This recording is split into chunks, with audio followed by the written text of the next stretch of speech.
Hey everyone, Keith Klug here, bringing you the fourth and final video demonstrating some of the enhancements to the building view application.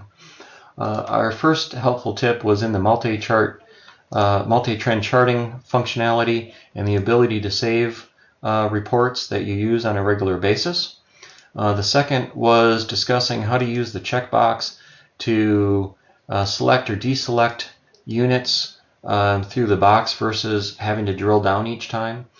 Then we also discussed how to fill in gaps of data and show overlays of data when comparing two periods of time to each other to show how a point was impacted.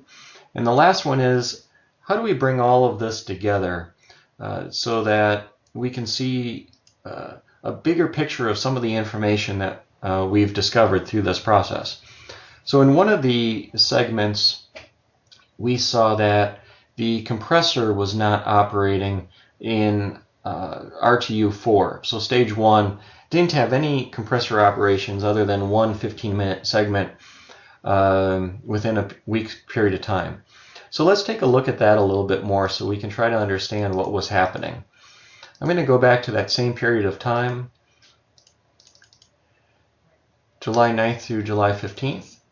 We're going to take a look at unit 7246. We're going to take a look at the RTU, and I'm going to also click on NOAA weather. We're going to take a look at AC4 and NOAA temperature. The reason I'm only bringing in an AC4 right here versus selecting it down here is that we'd have like 60 some points to choose from, because here, rather than just choosing 1 or 2 points, I'm going to choose about 7. And I want to take a look to get an idea of what's happening. I want to look at the control set point, cooling stage 1 and 2. I want to look at fan status. Let's take a look at supply air temp, weather, and zone temp.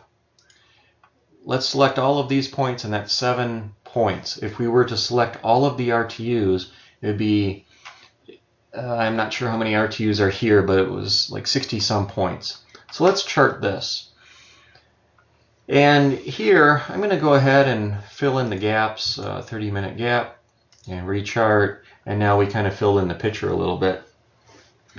And let's take a look at what was happening. Should stage 1 have been running? And we can see the dark blue line here is temperature. So our temperature for this period of time was typically, looks to be 73 to 88 degrees. This day, 88 degrees outside at 5:45 p.m. We can see on the bottom line, I don't see any blips at all in terms of compressor operation. Right here we can see that it says that stage 1 ran for that brief moment, but I don't see any compressor operation throughout the rest of this week. So certainly at 88 degrees, and we look at our supply air temp at this point was 78, which is the yellow line. Our supply air temperature never gets below, other than down here when it was cooler out, it was 60 degrees at 5 a.m. this day. Our supply air temperature never gets below 70. And we can take a look at our zone set point of 73, our control set point. That's the pink line. And as we talked about earlier, is that when we looked at the supply air temps, the supply air temps rarely got below 60 degrees, and in many cases it was 65 or higher. Very difficult to cool a store at 65 degrees. It's going to take a lot more mechanical cooling runtime, but also with elevated supply air temperatures, we're not going to be able to remove humidity. And when we take a look at the control set point during the day, we see the control set point is 73 degrees. That tells me that because humidity, this store went into a humidity reset and changed the set point from 75 to 73 because we have high humidity. We have high humidity because we have high supply air temps. We're not removing moisture from the building. So in this unit, at this given time on the screen here at 6:45 p.m., we have an outdoor air temperature of 88. We don't have either cooling stage calling for. The fan is not running. We have a supply air temperature of 77. Quite honestly, I expect that to be a little bit higher, but depending on where the location of the supply air sensor is, that could be. We have a control set point of 73, and we're meeting zone temperatures.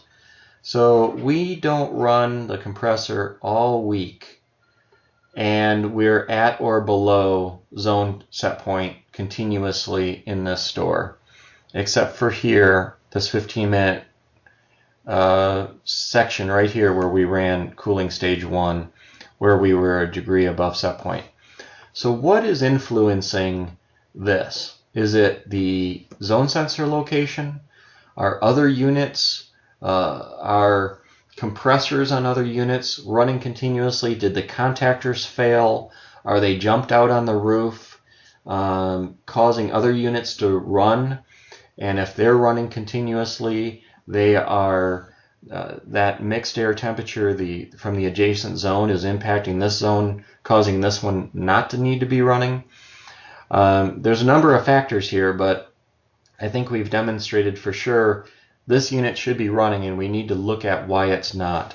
And we can go ahead and we can change the date range here, and let's go for a longer period of time. And you can see in the compressor runtime, very little compressor runtime operation. The only time it seems to have run is a little bit mid-July during this roughly month period of time. So something to look at, a little bit more of how to bring all this information together and see what's happening in your building. So this was just Unit 4. There's probably others that should be looked at, but hopefully this was helpful for you.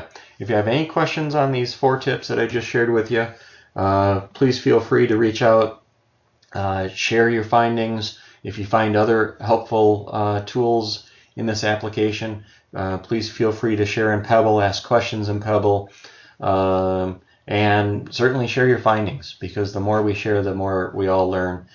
So again, hopefully this was helpful for you, and feel free to reach out.